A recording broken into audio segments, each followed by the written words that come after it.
Assalamualaikum warahmatullahi wabarakatuh. Al-Fatihah. A'udzubillahi minasyaitonir rajim.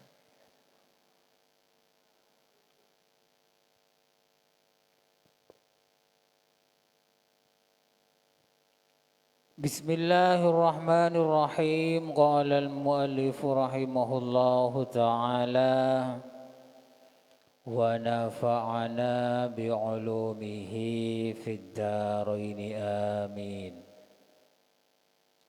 Masih di bab ingat mati dan tidak banyak angan-angan bagian keempat. Kemarin sudah dijelaskan firman Allah Subhanahu wa taala, di antaranya adalah orang yang berbohong tentang Al-Quran, tidak mengamalkan Al-Quran, besok di akhirat wajahnya penuh dengan api, kemudian mulutnya perot. Coba ada orang wajahnya banyak apinya, mulutnya perot, enggak setruk, mereng, petok, kok sebareng. Itu tanda dulu ketika di dunia tidak mengamalkan isi Al-Quran. Kemudian kelanjutan ayatnya, qauluhu ta'ala kam labistum fil ardi adada sinina qalu labisna yauman aw ba'da yaum. Kemudian pada saat itu Allah Ta'ala bertanya kepada manusia yang ada di akhirat, berapa lama kalian hidup di bumi?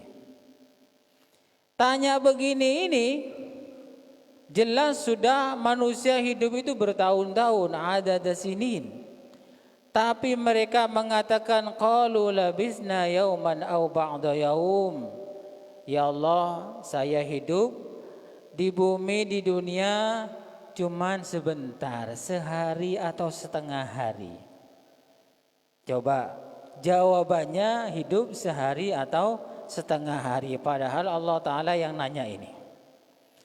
Apa maksudnya ayat ini? Begini ya, orang kalau punya salah, punya banyak dosa atau salah ke siapa saja, ketika ditanya mesti jawabnya paling sedikit kesalahannya.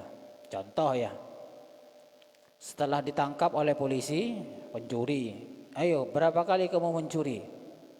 1 kali. Padahal 10 kali itu. Ngomongnya begitu, 1 kali. Mulai tokolen ebuk tebuk ngaku 2 kali. Tokol dipukul lagi 3 kali begitu. Jadi besok di akhirat itu kita seperti itu.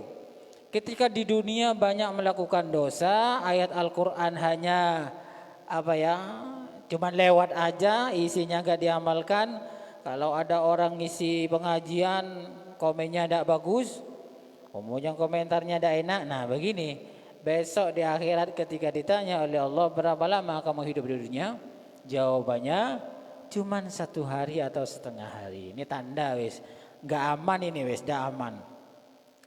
Mana ada orang dewasa atau orang sudah sekolah bisa hidupnya cuma 1 hari atau setengah hari, tidak ada. Ini bukti kalau sudah banyak salahnya di akhirat ditanya oleh Allah, jawabnya sedikit, cuma setengah hari. Ya Allah, mana ada ya, tidak ada. Ini maksudnya ayat itu, orang kalau sudah banyak salahnya mesti ngomongnya melakukan sedikit. Suami umpamanya ditanya istrinya, kamu punya istri berapa sih mas? Situng situng 1 jadi 1. Belum ketemu. Akhirnya lama kelamaan istrinya curiga. Saya tanya, mas berapa istrinya? 1 jadi 1. Setelah kepergok ya, ketahuan istrinya 4. Ditanya lagi, berapa sih mas istrinya? 1. Kata siapa 1 mas? Ya kata saya. 1 di Selok Besuki, satu di Bondoyodo, satu di Probolinggo, satu di Jember. Nah, malah, kan tak aman. Begitu juga nanti orang di akhirat begitu. Satu, tapi di tempat lain satu semua. Fas'alil adina qala illa bistum illa qalila. Kemudian juga coba katanya Allah Ta'ala, tanya sabana malaikat itu, benar enggak kamu ini hidupnya sebentar? Kalau memang sebentar, pasti dosanya sedikit. Tapi tidak mungkin. Lau annakum kuntum ta'lamuna afahasibtum in annama khalaqnakum ghaisan wa annakum ilaina la turja'un. Jadi mereka itu orang-orang nanti di akhirat yang tidak mengamalkan Al-Quran, ketika ditanya jawabannya cuma setengah hari atau satu hari.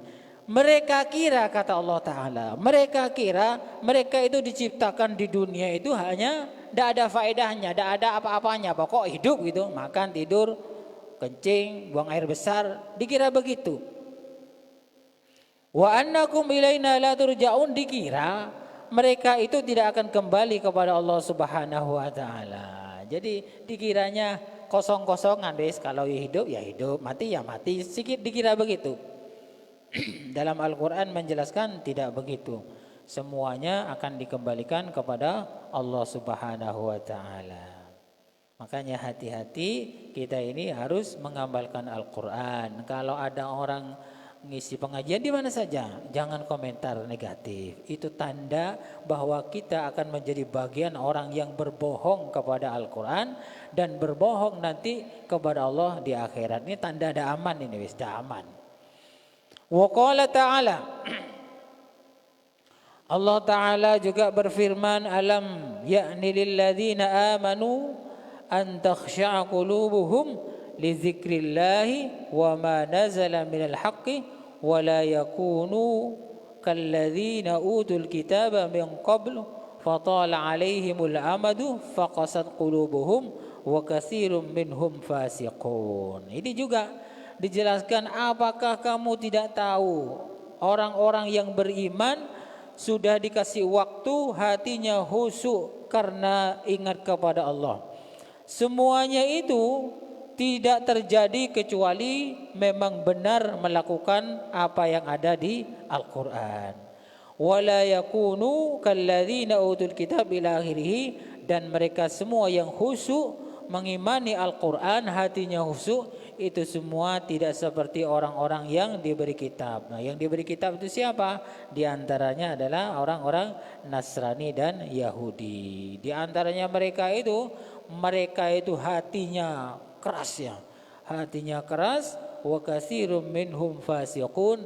Kebanyakan di antara mereka adalah orang-orang fasik. Jadi kita ini tinggal milih mau mengikuti ajaran Al-Quran atau umat-umat terdahulu yang selalu melanggar aturan agamanya, hatinya keras. Ini bagian dari cara kita untuk ingat mati, tidak banyak angan-angan. Dan ingat loh ya, yang dimaksud tidak banyak angan-angan ini angan-angan dunia, banyak kerenaan dunia, banyak keinginan dunia. Tapi kalau keinginan akhirat ya enggak masuk.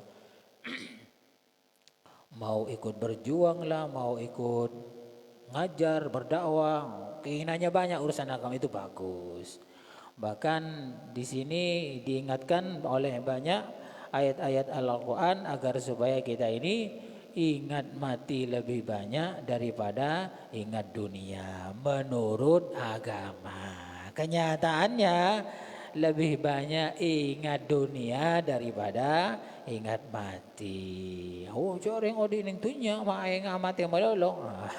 Terserah wis ya, terserah ya. Pokoknya di sini sudah dijelaskan, sebaiknya kalau kita ini ingin selamat dunia akhirat harus lebih banyak ingat mati. Sebab kalau ingat mati itu mau melakukan kesalahan itu takut, biasanya takut. Mau berbohong, mau menipu, mau melakukan kesalahan takut. Tapi kalau ingat dunia terus, berbohong atau melakukan kejahatan itu akan mudah, akan ringan, akan merasa ada dosa gitu. Bahkan kalau pimpinan Iran Al-Mujtaba itu mengajak seluruh umat manusia, seluruh umat Islam agar supaya bersatu dalam naungan Al-Quran. Memang begitu, yang lebih selamat begitu.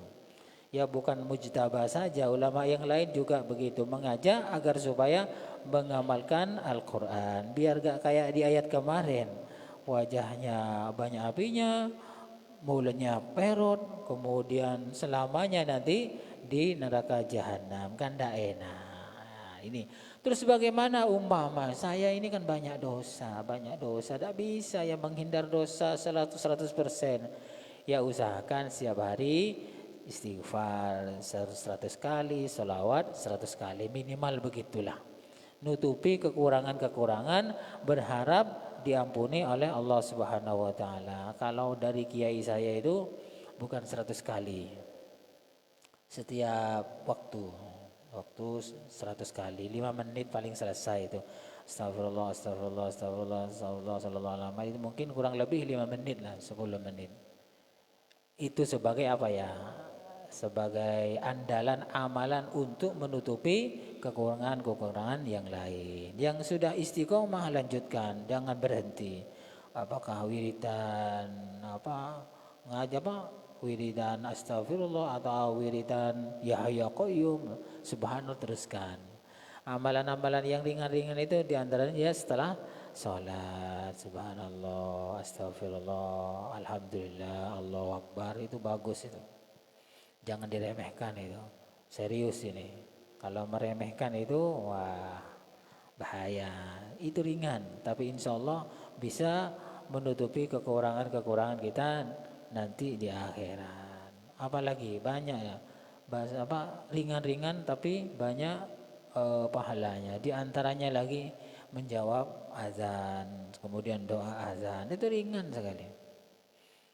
Apalagi menjaga hati tidak kotor, tidak benci kepada orang, tidak mudah benci orang lain. Itu bagus itu. Tahajud malam, saya tidak kuat, tidak usah. Kalau tidak kuat tidak apa-apa. Sholat ba'diyah isya 4 rakaat itu pengganti dari sholat tahajud itu. Bisa dipakai itu. Jadi kalau malas sholat tahajud malam, sholat 4 rakaat ba'diyah isya. Kalau malas sholat tahajud, kalau tidak malas dilanjut ya tidak apa-apa tahajudnya.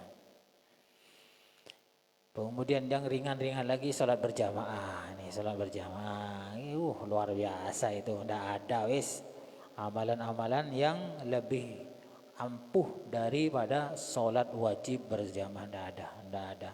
Nunggu saja ya, nunggu sholat berjamaah itu, nunggu saja itu pahalanya besar. Ada yang pujian, ada yang nunggu. Yuk tahu saya sholat weh. Yuk tahu begitu. Itu pahalanya besar karena berhubungan dengan sholat wajib. Apalagi sampai nunggunya sambil sholat, sambil pujian, itu luar biasa itu. Insya Allah kalau melakukan hal-hal itu diselamatkan oleh Allah Subhanahu wa taala dari api neraka dan dimasukkan ke surganya Allah Subhanahu wa taala. Amin amin ya rabbal alamin. Cukup sekian dulu, kurang lebihnya saya mohon maaf. Mudah-mudahan bermanfaat. Wallahu a'lam bishawab. Al-Fatihah.